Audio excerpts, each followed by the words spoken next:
আমরা সবাই জানি যে আমাদের যিনি মন্ডল প্রেসিডেন্ট একটু আগে ওনার স্বাগত ভাষণ এখানে রেখেছেন এবং উনি উল্লেখ করেছেন যে প্রতি মাসের শেষ রোববারে মাননীয় প্রধানমন্ত্রীজির যে মন কি বাত অনুষ্ঠান শুধু এখানে নাই, আসারাম বাড়িতে এবং এই বুথে তো হয়েই থাকে, কিন্তু সারা ত্রিপুরাতে সারা ভারতবর্ষে হয়। কিন্তু অত্যন্ত পরিতাপের বিষয় এবং দুঃখের বিষয় যে এই 30 নম্বর বুথে গত বছর আমরা সবাই দেখেছি, মিডিয়াতেও আমরা দেখেছি যে মাননীয় প্রধানমন্ত্রী যে মন কি বাত অনুষ্ঠান দেখতে গিয়ে যেভাবে আক্রান্ত হয়েছে, এটা শুধু ত্রিপুরাতেই নয়, আসারামবাড়ি খোয়াই নয়, সারা ভারতবর্ষে একটা আমি বলবো কলঙ্কময় একটা অধ্যায় এখানে হয়েছে এবং সেটা কোনো অবস্থায় কাম্য ছিল না। মাননীয় প্রধানমন্ত্রীজির মন কি বাত অনুষ্ঠান, সেখানে কোনো পলিটিক্যাল বিষয় না, রাজনীতির বিষয় না, ওনাকে শোনার জন্য উনার মন কি বাত না, সমস্ত ভারতবাসীর মন কি বাত উনার মাধ্যমে উনি শুনতে চান। আজকেও আমরা দেখেছি বিভিন্ন সময়ে বিভিন্ন যেসব মানুষদের কাছ থেকে, যেটা আমাদের পক্ষে সম্ভব নয়, আমাদের এই রাষ্ট্রের যিনি প্রধান এবং আমাদের সবাই যাকে বলে যে দেশকে রক্ষার জন্য তিনি যেভাবে কাজ করছেন, দেশকে শক্তিশালী করার জন্য কাজ করছেন, ওনার মাধ্যমে আমরা জানতে পারি। এটার নামই হচ্ছে মন কি বাত। সারা পৃথিবীর মধ্যে এমন কোন রাষ্ট্র নেই যেখানে এই নিয়ে চর্চা হচ্ছে না, যে কিভাবে মন কি বাত অনুষ্ঠানের মাধ্যমে সাধারণ মানুষের সাথে যে একটা যোগাযোগ, একটা আত্মিক যোগাযোগ, একটা যে কানেকশন, রাজনীতির মধ্যে অনেক সময় ভোটের মাধ্যমে সংখ্যাধিক্যের কারণে অনেকে অনেক জায়গায় যায়, প্রধানমন্ত্রী হয়, মুখ্যমন্ত্রী হয়, বিভিন্ন পদে আসেন থাকে, কিন্তু আমরা জানি যে প্রধানমন্ত্রীজি সেটা আমাদের শিখিয়েছেন। কারণ কাজের কারণে, কাজের চাপে অনেক সময় সাধারণ মানুষদের সাথে কথা বলার সময় হয় না, কিন্তু এই মন কি বাত অনুষ্ঠানের মাধ্যমে যাদের ভোটের কারণে আজকে এই দেশ যারা চালাচ্ছেন, আমাদের মাননীয় প্রধানমন্ত্রীজির নেতৃত্বে আমাদের রাজ্য আমরা যেভাবে আমরা চালাচ্ছি, তাদের সাথে কোনো অবস্থায় আমাদের দূরত্ব যেন না কমে, তার জন্য এই মন কি বাত অনুষ্ঠান। এবং সমস্ত রাষ্ট্রের কাছে এমন কোন রাষ্ট্র যেখান থেকে ওরা চিন্তায় আছে যে মাননীয় প্রধানমন্ত্রী, আমাদের যশস্বী প্রধানমন্ত্রী কিভাবে এই কাজটা করছেন, আর কোথাও নেই। পৃথিবীর কোন জায়গায় এরকম মন কি বাত অনুষ্ঠান কোন রাষ্ট্রপতি আমরা করে না। এরকম একটা মন কি বাত করতে পারি, এটার নামই হচ্ছে মন কি বাত। সারা পৃথিবীর মধ্যে এমন কোন রাষ্ট্র নেই যেখানে এই নিয়ে চর্চা হচ্ছে না, যে কিভাবে মন কি বাত অনুষ্ঠানের মাধ্যমে সাধারণ মানুষের সাথে যে একটা যোগাযোগ, একটা আত্মিক যোগাযোগ, একটা যে কানেকশন, রাজনীতির মধ্যে অনেক সময় ভোটের মাধ্যমে সংখ্যাধিক্যের কারণে অনেকে অনেক জায়গায় যায়, প্রধানমন্ত্রী হয়, মুখ্যমন্ত্রী হয়, বিভিন্ন পদে আসেন থাকে, কিন্তু আমরা জানি যে প্রধানমন্ত্রীজি সেটা আমাদের শিখিয়েছেন। কারণ কাজের কারণে, কাজের চাপে অনেক সময় সাধারণ মানুষদের সাথে কথা বলার সময় হয় না, কিন্তু এই মন কি বাত অনুষ্ঠানের মাধ্যমে যাদের ভোটের কারণে আজকে এই দেশ যারা চালাচ্ছেন, আমাদের মাননীয় প্রধানমন্ত্রীজির নেতৃত্বে আমাদের রাজ্য আমরা যেভাবে আমরা চালাচ্ছি, তাদের সাথে কোনো অবস্থায় আমাদের দূরত্ব যেন না কমে, তার জন্য এই মন কি বাত অনুষ্ঠান। এবং সমস্ত রাষ্ট্রের কাছে এমন কোন রাষ্ট্র যেখান থেকে ওরা চিন্তায় আছে যে মাননীয় প্রধানমন্ত্রী, আমাদের যশস্বী প্রধানমন্ত্রী কিভাবে এই কাজটা করছেন, আর কোথাও নেই। পৃথিবীর কোন জায়গায় এরকম মন কি বাত অনুষ্ঠান কোনো রাষ্ট্রপ্রধানরা করেন না। এরকম একটা মন কি বাত অনুষ্ঠান, যার মধ্যে কোনো অবস্থায় আজকেও আপনারা শুনেছেন কোনো জায়গার মধ্যে রাজনীতির কিছু এখানে ছিল না। এরকম অনুষ্ঠানে এই 30 নম্বর বুথে এই খোয়াই ডিস্ট্রিক্ট আসারাম বাড়িতে কি করে যে আমাদের যারা কার্যকর্তারা সেখানে শুনছিলেন, আমি নিজেও দেখেছি, ছোট একটা ওদের কাছে বড় টিভিও ছিল না, মোবাইলের মাধ্যমে সেটা দেখছিলেন। এটা টিপ অফ দ্য আইসবার্গ। মানুষ প্রধানমন্ত্রীকে চায়, মানুষ প্রধানমন্ত্রীকে শুনতে চায়, তাদের উপর আক্রমণ, তাদেরকে শারীরিকভাবে আক্রমণ করেছে, তাদের যে বাড়িঘর, ওখানকার যে গাড়ি,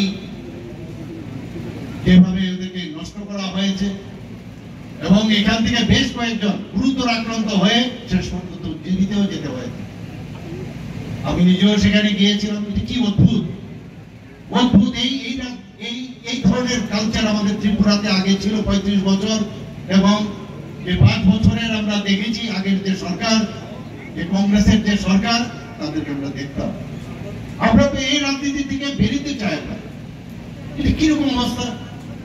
এখানে সব ধরনের এই ধরনের যখন আমাদের প্রোগ্রাম হয় সেখানে সব লোক আসতে পারে। এখানে এমন না যে সরকারি লোক আসতে পারবে না, সেরকম না, সরকারি লোক দেখতে পারবে না, সেরকম না, কিন্তু সব মানুষ আসতে পারে। সেই জায়গার মধ্যে দাঁড়িয়ে আজকে আমরা যে কলঙ্কময় একটা বিষয় আমরা দেখলাম, সেটা কোনোদিন আমরা ভুলবো না। তাই আমি সিদ্ধান্ত নিয়েছি, আমি নিতে বাধ্য হয়েছি। আমি যাই বিভিন্ন জায়গায় যে নেক্সট যে মন কি বাত অনুষ্ঠান হবে, এই আসারাম বাড়িতে 30 নম্বর বুথে আমি আসবো এবং সবাইকে নিয়ে আমি আসবো, সমস্ত মানুষের সাথে আমি থাকবো এবং মাননীয় প্রধানমন্ত্রীর কথা আমরা শুনবো। আজকে অত্যন্ত আমার ভালো লাগছে যে একটা বিরাট মাত্রায় আমাদের জনজাতি ভাই বোন, বাঙালি ভাই বোন সবাই আমরা এখানে একত্রিত হয়েছি। আমরা জাতি জনজাতি, আমরা সবাই ভাই ভাই। আমাদের মধ্যে কোন রকম বিভেদ নেই এবং সেটা থাকা উচিত নয়। মাননীয় প্রধানমন্ত্রী একটু আগে বললেন এক ভারত শ্রেষ্ঠ ভারত। আমরা বলছি এক ভারত শ্রেষ্ঠ ভারত তখনই হবে যখন এক এক রাজ্য শ্রেষ্ঠ হবে। তবে এক ত্রিপুরা শ্রেষ্ঠ ত্রিপুরা আমরা নারা দিয়েছি। আমরা যদি সবাই একসাথে আমরা না থাকি, সৌভাতৃত্বের বোধ যদি আমাদের মধ্যে না থাকে, এই ভাইচারা যদি আমাদের মধ্যে নিজেদের না থাকে, তাহলে কি করে ডেভেলপমেন্ট হবে, কিভাবে উন্নতি হবে? আজকে আমরা একটু আগে মাননীয় প্রধানমন্ত্রীজির যে স্পোর্টস নিয়ে উনি ওনার কথা রেখেছেন, স্পোর্টস নিয়ে কথা রেখেছেন, এর মধ্যে কি খারাপটা কি বলেছেন উনি? এর জন্য কাউকে শুনতে দেব না, কাউকে যেতে দেব না, যদি যাও তাহলে এই সুবিধা দেব না। আরে আমাদের সরকার, এই সরকার থাকাতে আমাদের কেউ সুবিধা দেব কি দেব না আমরা ডিসিশন নেব। এইভাবে মানুষের মনে নানাভাবে বিভ্রান্তি সৃষ্টি করে বাধা দানের মাধ্যমে এই ধরনের কথা যাতে না শুনে তার ব্যবস্থা হয় না। সাময়িক হবে কিন্তু লং রান হয় না। আমাদের সরকার এখন সারা ভারতবর্ষের মধ্যে আপনারা দেখেছেন সব প্রদেশে আমাদের সরকার অলমোস্ট আমাদের প্রায় এই 28টা রাজ্যের মধ্যে প্রায় বলতে গেলে 20টার উপর আমাদের এখন সরকার আমরা চালাচ্ছি। এখানে মাননীয় প্রধানমন্ত্রীজির আশীর্বাদ। মানুষ চাইছে এরকম একজন প্রধানমন্ত্রী। অদ্ভুত লাগে, গত পরশুদিন তার আগের দিন বিহারের মধ্যে মানে কোন জায়গায় গেছে এই আরজেডি और কাংগ্রেসের নেতৃত্বাধীন দুই নেতা রাহুল গান্ধী, ওনারা কি বলছেন, যেভাবে উস্কিয়েছেন সবাইকে, কি উস্কিয়েছেন, শেষ পর্যন্ত ওনাদের হজম হচ্ছিল না যে মাননীয় প্রধানমন্ত্রীজি এক ঘর থেকে এসছে। এতদিন তো বড় বড় যারা সিলভার স্পুনে নিয়ে জন্মগ্রহণ করছেন তারাই প্রধানমন্ত্রী হন, এটা চায়ওয়ালার বাড়ির থেকে একজন প্রধানমন্ত্রী হবে কোনো অবস্থায় মানতে পারছিল না। বারবার ওনাকে আঘাত করা হয়েছে, বারবার ওনাকে ওনার বিরুদ্ধে কত কথা বলা হয়েছে। ঠিক আছে, সেগুলো বলছে, তার উত্তরও সবাই দিয়েছে, সেভাবে তার রেজাল্টও পাচ্ছ। কিন্তু এবার তো একদম এক্সট্রিম। ওনার যিনি মারা গেছেন আমরা সবাই দেখেছি কিছুদিন আগে, প্রয়াত আমাদের মাননীয় প্রধানমন্ত্রী যে মাকে নিয়ে যে ভাষায় ওনারা কথা বলেছেন, আমি বলবো bad word of bad mouth. যে যেরকম তার পরিচয় তার কথার মধ্যে পাওয়া যায়। আমরা সত্যি আমরা তার তীব্র প্রতিবাদ আমরা করছি।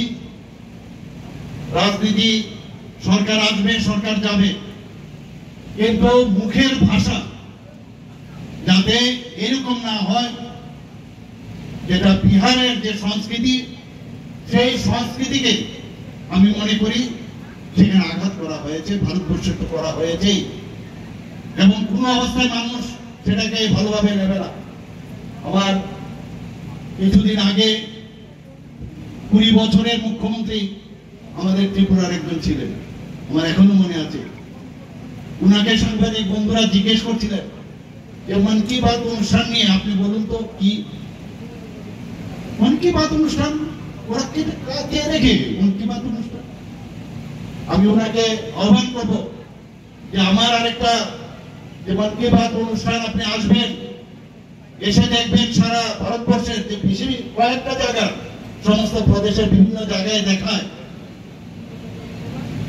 আমি আবার যদি বলি যে আপনার তো দেখা যায় অনেকে চোখে এখন ছানি পড়াতে, ছানির অপারেশনের কারণে আপনাদের ডেভেলপমেন্ট দেখতে পারেন না, বা কোথায় কি হচ্ছে জানতে পারেন না। এসে দেখবেন মন কি বাত অনুষ্ঠান সারা ভারতবর্ষে সব জায়গায় কিভাবে মানুষ দেখছে, আপনাদের আগামী দিন খুঁজেও পাওয়া যাবে না। অদ্ভুত কিভাবে কনফিউজ করার যে কথা বার্তা, এগুলোই সারাদিন ধরে কালচার করে একটা নেগেটিভ মানুষের ক্ষেত্রে নয় সবসময় কথা বলে। এই কাজটা ভালো জিনিস, সেটার কোনো অবস্থায় সেটা সম্মান তো দূরত্ব, এটা পলিউটেড ওয়েতে কিভাবে সেটাকে মানুষের কাছে বিভ্রান্তি সৃষ্টি করা যায়, খালি বলে এখানে ডেভেলপমেন্ট নেই। আমরা এখানে দেখলাম যে পডকাস্ট, যে ফুটবল, তার বিষয়ে মাননীয় প্রধানমন্ত্রী বলেছেন কি সুন্দরভাবে জার্মান থেকে একজন ফুটবলার ওনার কথার উপর ভিত্তি করে যেভাবে পডকাস্টে ওনার কি বলেছেন সেইভাবে উনি জানতে চেয়েছেন, সেই বিষয়ে এখানে আলোচনা রেখেছেন। আমাদের জম্মু এন্ড কাশ্মীরে যে খেলো ইন্ডিয়ার যে ওয়াটার স্পোর্টস ফেস্টিভ্যাল, সেই বিষয়ে আমাদের সামনে উনি রেখেছেন। যিনি আজকে যে রুফটপে আমরা দেখেছি বিজলি কিভাবে আমাদের নিজেরা কালেক্ট করা, আমাদের ভগবানে আমাদের দিয়েছেন এই ব্রহ্মাণ্ডে সূর্যের তাপেও বিজলি তৈরি করা যায়, এবং রুফটপের মাধ্যমে আমাদের খেতির মধ্যে এখন যেভাবে পাম্প চালানো হচ্ছে সেই বিষয়েও ডেভেলপমেন্ট, পাশাপাশি মানুষের কথা। একজন উড়িষ্যার স্পোর্টস উমেনের সম্পর্কে উনি এখানে কথা বলেছেন, জম্মু এন্ড কাশ্মীরে একজন স্পোর্টসম্যানের সাথে উনি কথা বলেছেন। হায়দ্রাবাদ আমরা সবাই জানি সর্দার প্যাটেলের সম্পর্কে উনি কি বলেছেন। উনি একবার যেসব কথা বলেন সেগুলো আমাদের ভারত মাতার সাথে যুক্ত, প্রতিটা শব্দ। আমরা এর আগেও দেখেছি যে আমরা তো পতাকা উত্তোলন করতাম, কি বলেছেন উনি 15ই আগস্টে, গত 2 বছর ধরে আমরা সেটা সেইভাবে আমরা কিন্তু পালন করছি, যে হর ঘর তিরঙ্গা। কাজ করে ওদের মনের সাথে, হৃদয়ের সাথে সেটা কাজ করে।